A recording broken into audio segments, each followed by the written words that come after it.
Hi viewers, welcome to our channel. ప్రస్తుతం మనతో పాటు దాము బాలాజీ గారు సీనియర్ జర్నలిస్ట్ ఉన్నారు. వారితో ఒకసారి మాట్లాడదాం. సార్ నమస్కారం. నమస్తే. సార్ జగన్మోహన్ రెడ్డి గారు డీకే శివకుమార్ తోటి మంతనాలు జరుపుతున్నారు. తొందరలో రాహుల్ గాంధీ గారిని కలవబోతున్నారంటూ వార్తలు వినిపిస్తున్నాయి సార్. ఈవెన్ ఆయన మహారాష్ట్రలో ఎలక్షన్స్ రాబోతున్నాయి, అందులో కూటమి తరపు నుంచి ప్రచారం చేసే అవకాశాలు ఉన్నట్టు కూడా చెప్తున్నారు. ఈ నేపథ్యంలో ఇది ఎవరికి తెలియకూడదని చెప్పేసి షర్మిల గారితో విమర్శలు చేపిస్తున్నారు. ఇదంతా ప్రీ ప్లాన్డ్, ముందుగానే జరిగిందని అంటున్నారు. మరి ఏం జరిగే అవకాశం ఉంది? మరి కూటమిలో చేరే అవకాశాలు కనిపిస్తున్నాయా జగన్మోహన్ రెడ్డి గారు? ఇప్పుడు ఒక వార్త వైరల్ అవుతుంది. ఎందుకంటే జగన్ మీద రకరకాల వార్తలు వైరల్ అవుతున్నాయి. అందులో ఇంతకుముందు కూడా అయింది అది. ఎందుకంటే జగన్ బిగినింగ్లో ఢిల్లీలో చంద్రబాబు ప్రభుత్వం మీద పోరాటం మొదలు పెట్టడం, అక్కడ అప్పుడు అనేక పార్టీలను కలవడం, ఆ కూటమిలో ఇండియా కూటమిలో ఉన్న పార్టీలు దాదాపు 8 పార్టీలు జగన్కి సపోర్ట్ చేశారు. ఒక్క కాంగ్రెస్ తప్ప దాదాపు మిగతా అన్ని పార్టీలు కూడా జగన్కి సపోర్ట్ చేశారు, మద్దతుగా నిలబడ్డారు. అవన్నీ జరిగాయి. కాంగ్రెస్ కూడా ఏంటంటే ఇమీడియట్గా జగన్కి సపోర్ట్ చేయకుండా వాళ్ళు ఆచితూచి వ్యవహరిస్తున్నట్టుగా కనపడుతుంది. దానికి ఒక కారణం ఏంటంటే రేవంత్ రెడ్డి అడ్డుపడుతున్నాడు, షర్మిల అడ్డుపడుతుందని కూడా బిగినింగ్లో అన్నారు. కానీ ఇప్పుడు జగన్ ప్లాన్ ఏంటంటే జగన్ కూడా వ్యూహాలు వేయడంలో ఎక్స్పర్టైజ్ లేకపోతే ఈ స్థాయికి రాడు కదా అతను. ఎందుకంటే చంద్రబాబు లాంటి ఒక ఉద్దండుని ఢీకొట్టి గెలవగలిగాడు. ఇప్పుడు కూడా ఏమీ అతను సీట్ల పరంగా 11 వచ్చుండొచ్చు, కానీ ఓట్ల పరంగా అతనేమీ వీక్ కాదు. దాదాపు 40% ఓట్ల షేర్ అతనికి వచ్చింది. సో ఇప్పుడు ఎప్పుడైనా కూడా మనకి 2 రకాలు ఉంటాయి, నెగిటివ్ ఓటు, పాజిటివ్ ఓటు అని. సో అది పాజిటివ్ ఓటు, అది నెగిటివ్ ఓటు కాదు. నిజానికి చంద్రబాబు కూటమికి వచ్చింది, జగన్ నెగిటివ్ ఓటు. అది కూడా వీళ్ళు ముగ్గురు కలిస్తే సాధించగలిగారు. చంద్రబాబు ఒకడే 40% తెచ్చుకుని ఉంటే అది వేరే విషయం, 40 దాటి ఉంటే. కానీ అందరూ కలవడం వల్ల ఆ పర్సంటేజీ చేయగలిగారు. కానీ జగన్ ఒక్కడే లాస్ట్ టైము 151 సీట్లు తెచ్చుకోవడం అనేది మామూలు విషయం కాదు. కాబట్టి జగన్ని కంప్లీట్గా రూట్ అవుట్ చేయలేం. అందుకని ఇప్పుడు జగన్ స్ట్రాటజీ ఏంటంటే, ఒకటి బీజేపీతో డైరెక్ట్గా కయ్యానికి వెళ్ళాలా వద్దనేది నెంబర్ 1.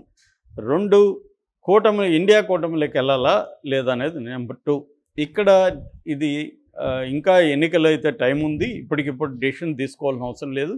కానీ పాజిబిలిటీస్ ఏంటి అంటే, జగన్ వ్యూహం ప్రజెంట్ ఎలా ఉందంటే, నన్ను కానీ మీరు ప్రెజర్ చేస్తే, నన్ను కానీ మీరు జైలుకి పంపిస్తే, నేను కూటమిలో చేరి దేశవ్యాప్తంగా నేను పనిచేస్తాను అన్న ఒక థ్రెట్ని లేదా ప్రెజర్ని బీజేపీకి ఇవ్వాలి.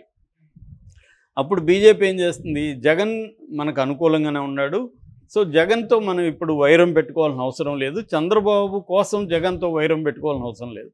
బీజేపీకి ఫస్ట్ ప్రయారిటీ ఏంటి, తన పార్టీ ప్రయోజనాలు.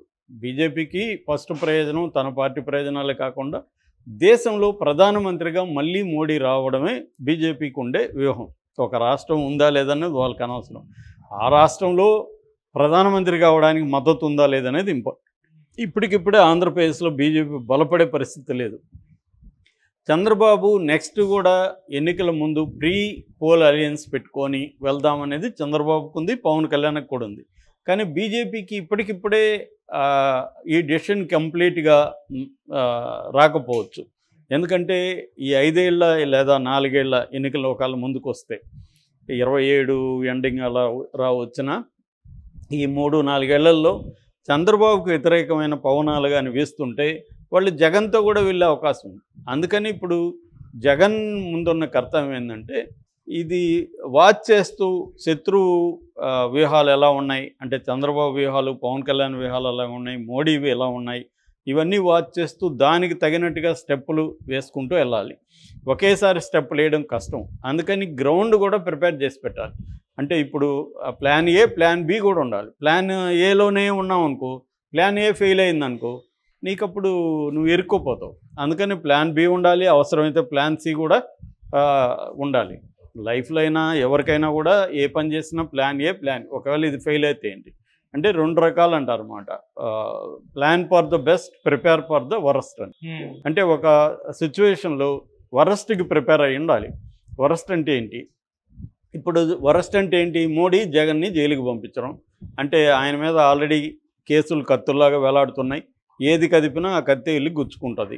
ఎందుకంటే ఆయన 11 ఏళ్ళుగా బెయిల్ మీద ఉన్నాడు. దాదాపు 18 కేసులు ఆయన మీద సిబిఐ అండ్ ఈడీ పెట్టిన కేసులు ఉన్నాయి. సో మోడీ కానీ గట్టిగా అనుకుంటే ఈడీ అండ్ సిబిఐ కానీ ఈయన బెయిల్ రద్దుకు పిటిషన్ వేసి గట్టిగా చేస్తే సుప్రీంకోర్టు కూడా అనేక సార్లు ప్రజాప్రతినిధుల కేసుల్ని త్వరగా పరిష్కరించమనింది. కాబట్టి జగన్ కేసులు ముందుకెళ్ళే అవకాశం ఉంది. ముందుకెళ్ళి ఒకవేళ ట్రయల్లో ఈయన క్విడ్ ప్రోకో అంటే వీళ్ళ నాన్న కొన్ని కంపెనీలకు మెయిల్ చేశాడు, దానికి బదులుగా ఆ కంపెనీలు జగన్ కంపెనీల్లో పెట్టుబడులు పెట్టారు, ఇది ప్రధానమైన ఆరోపణ. దీన్ని క్విడ్ ప్రోకో అంటున్నారు. సో ఇది కానీ ప్రూవ్ అయితే జగన్కి కన్విక్షన్ పడే అవకాశం ఉంది. కన్విక్షన్ పడి కానీ 2 ఏళ్ళు పడితే జగన్ ఇబ్బందులు పడతారు. మోడీ అనుకుంటే కన్విక్షన్ పెద్ద కష్టం కాదు, ఎందుకంటే రాహుల్ గాంధీకి ఒక చిన్న విషయానికి 2 ఏళ్ళు వేయించగలిగాడు మోడీ కన్విక్షన్. ఆ తర్వాత సుప్రీంకోర్టు అది స్టే ఇచ్చింది, అది ఓకే. కానీ మోడీ అనుకుంటే జగన్కి 2 ఏళ్ళు వేసేయడం పెద్ద విషయం కాదు. 2 ఏళ్ళు జగన్ జైలుకి వెళ్తే ఖచ్చితంగా అతని పొలిటికల్ కెరియర్ అనేది రిస్క్లో పడుతుంది. 2 ఏళ్ళు పార్టీని బయట నడపాలి. 2 ఏళ్ల తర్వాత ఆయనకి 2 ఏళ్ళు శిక్ష పడింది కాబట్టి దాదాపు నాకు కరెక్ట్ గుర్తులేదు కానీ 8 ఏళ్ళ ఎంతో రాజకీయాల్లో పోటీకి అనర్హుడుగా అవుతాడు ప్రజాప్రతినిధి చట్టం ప్రకారం. సో వీటి వల్ల జగన్ పొలిటికల్ కెరీర్ ఇబ్బందులు పడుతుంది. అందుకని జగన్ ముందున్న నెంబర్ 1 కర్తవ్యం ఏంటంటే జైల్లో ఎక్కువ కాలం ఉండకూడదు. ఒకవేళ చంద్రబాబు ఏమన్నా ఇక్కడ కేసులో అవి పెట్టినా ఆయన బెయిల్ మీద బయట రావచ్చు. ఎందుకంటే లీగల్ సిస్టమ్ మీద జగన్కు కూడా కొంత పట్టు వచ్చింది. చంద్రబాబు అంతా లేకపోయినా జగన్కు కూడా కొంత లీగల్ సిస్టమ్ ఐడియా ఉంది. కొంత మాజీ సుప్రీంకోర్టు జడ్జిలు వాళ్ళకి సంబంధించిన గైడెన్స్ అదంతా జగన్ కూడా పెట్టుకున్నాడు. కొంత అర్థమైంది జగన్కు కూడా. కాబట్టి ఏంటంటే అతను లీగల్ సిస్టమ్ అర్థమైంది కాబట్టి అతను కూడా ముకుల్ రోహిత్గి లాంటి బెస్ట్ అడ్వకేట్స్ని పెట్టుకోగలడు, చేసుకోగలడు కొంతవరకు. కానీ మోడీ అనుకుంటే ఆ కేసుల్లో కన్విక్షన్ పడితే మాత్రం జగన్కి తనకున్న ఈ లీగల్ నెట్వర్క్ సహాయపడదు. అందుకని జగన్ ప్రస్తుత ఫస్ట్ టాస్క్ ఏంటంటే మోడీని ఏదో ఒక రకంగా ప్రెజర్ చేయాలి. నువ్వు నన్ను అంత పని చేయకు, నువ్వు నాకు కన్విక్షన్ వేయించకు, జైల్లో పెట్టకపోతే నేనేమో ఎప్పుడైనా ఆఫర్ ఇవ్వాలి. ఏదైనా ఒక హెల్ప్ అడిగితే హెల్ప్ అడగడానికి నీ ఆఫర్ కూడా ఇవ్వాలి. రాజకీయాల్లో ఊరికే ఎవడు హెల్ప్ చేయడు. నేను నీకు ఇది ఇస్తే నువ్వు నాకేమి ఇస్తావు అనేది ఉండాలి. అది ముందే మనం చెప్పగలగాలి. నువ్వు నాకు ఇది ఇవ్వు, నేను నీకు ఇది ఇస్తాను. సో ఆఫర్ చేయగలిగిన కెపాసిటీ జగన్కి ఏముంది అనేది ఇప్పుడు 2 రకాలు ఉన్నాయి. ఒకటి, అక్కడ రాజ్యసభలో ఇప్పటికీ జగన్కి 9 మంది ఉన్నారు, 11లో 2 వెళ్ళిపోయారు. సో ఆ రాజ్యసభ మెంబర్ని ఆఫర్ చేయడం, జగన్ నిజానికి మోడీకి పెద్దగా అవసరం లేదు కానీ ఆఫర్ చేయడం, బిల్లులకి మద్దతు ఇవ్వడం, ఇట్లాంటిది కొన్ని ఉన్నాయి. అది కాకుండా ఆంధ్రప్రదేశ్లో జగన్ మరీ బలహీనపడడం మోడీకి ఇష్టం లేదు. ఎందుకు? బలహీనపడిపోతే బాగుపడేది ఎవరు? పవన్ కళ్యాణ్ పెద్దగా ఏమి హెల్ప్ లేదు, బీజేపీకి హెల్ప్ లేదు, చంద్రబాబుకి హెల్ప్ అవుతుంది. ఎందుకంటే జగన్ లేకపోతే ఆ స్పేస్ అంతా చంద్రబాబుకి వస్తుంది. కాబట్టి అది మోడీకి ఇష్టం లేదు. చంద్రబాబుని కానీ స్ట్రెంగ్తన్ చేస్తే రేపు చంద్రబాబు మోడీని క్యారీ చేయడు. ఎందుకంటే చంద్రబాబు డిపెండబుల్ ఫ్రెండ్ కాదు. ఆయన ఎప్పుడు ఎవరి వైపు ఉంటాడో తెలియదు. రేపు పొద్దున మళ్ళీ అక్కడ కాంగ్రెస్ వస్తుంది, సెంట్రల్లో ఇండియా కూటమి వస్తుంది అనుకుంటే సడన్గా చంద్రబాబు జంప్ అయిపోతాడు. ఏముంది, రేపు మేము రాష్ట్రానికి అడిగిందంతా బీజేపీ ఇవ్వట్లేదు, రాష్ట్ర ప్రయోజనాల కోసం మేము కాంగ్రెస్ వైపు వెళ్తున్నాం, వాళ్ళైతే ప్రత్యేక హోదా ఇస్తాను అని రాహుల్ గాంధీ అన్నాడు, ప్రత్యేక హోదా ఇస్తారు కాబట్టి నేను దాని వైపు వెళ్తానని చెప్పేయగలడు. మీడియా అంతా టమ్కేయగలదు, నమ్మించేయగలడు.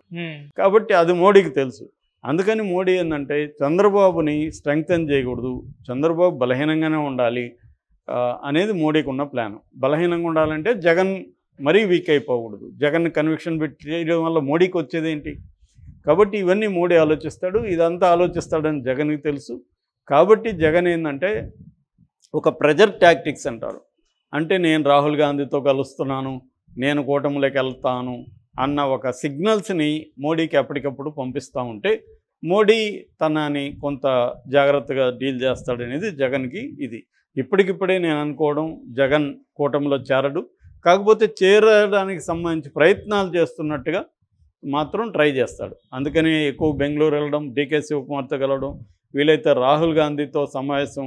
రాహుల్ గాంధీ వాళ్ళు కూటమి వాళ్ళు అడుగుతున్నారని చెప్తున్నారు. ఎందుకంటే ఆల్రెడీ చంద్రబాబు, పవన్ కళ్యాణ్ అటు బీజేపీ కూటమి తరఫున మహారాష్ట్రలో ప్రచారం చేయబోతున్నారు, ఇటు ఇండియా కూటమి తరఫున రేవంత్ రెడ్డి వెళ్ళి ప్రచారం చేయబోతున్నాడు. ఎందుకంటే మహారాష్ట్రకు సంబంధించి తెలంగాణ వాళ్ళు చాలామంది అక్కడ ఉన్నారు, ఆంధ్ర వాళ్ళు ఉన్నారు, తెలుగు వాళ్ళు ఉన్నారు. కాబట్టి అక్కడ ఇన్ఫ్లుయెన్స్ చేయడానికి వీళ్ళని వాడుతున్నారు. జగన్ని కూడా రమ్మని కూటమి వాళ్ళు అడుగుతున్నట్టుగా చెప్తున్నారు.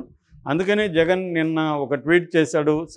నవంబర్ 14న చిల్డ్రన్ డే సందర్భంగా జవహర్లాల్ నెహ్రూ జన్మదినం ని మనం జరుపుకుందాం అన్నట్టుగా ఆయన ట్వీట్ చేశాడు. ఇప్పటి వరకు ఆయన పాత ట్వీట్లు చూస్తే ఎప్పుడు కూడా జవహర్లాల్ నెహ్రూ పేరు వాళ్ళ ఫస్ట్ ఎందుకు వాడాడు అనేది కూడా ఇప్పుడు విశ్లేషిస్తున్నారు. అంటే కాంగ్రెస్కి ఆయన గాలం వేస్తున్నాడు జగన్ అనేది. అంటే మామూలుగా మనకి సినిమాల్లో చూపిస్తారు, ఒక అమ్మాయితో లవ్ అఫేర్ ఉన్నప్పుడు అమ్మాయి సరిగా స్పందించకపోతే వీడు ఇంకొక అమ్మాయితో దగ్గర అవడానికి ట్రై చేస్తున్నట్టు ఈ అమ్మాయిని రెచ్చగొట్టడానికి ట్రై చేస్తుంటాడు.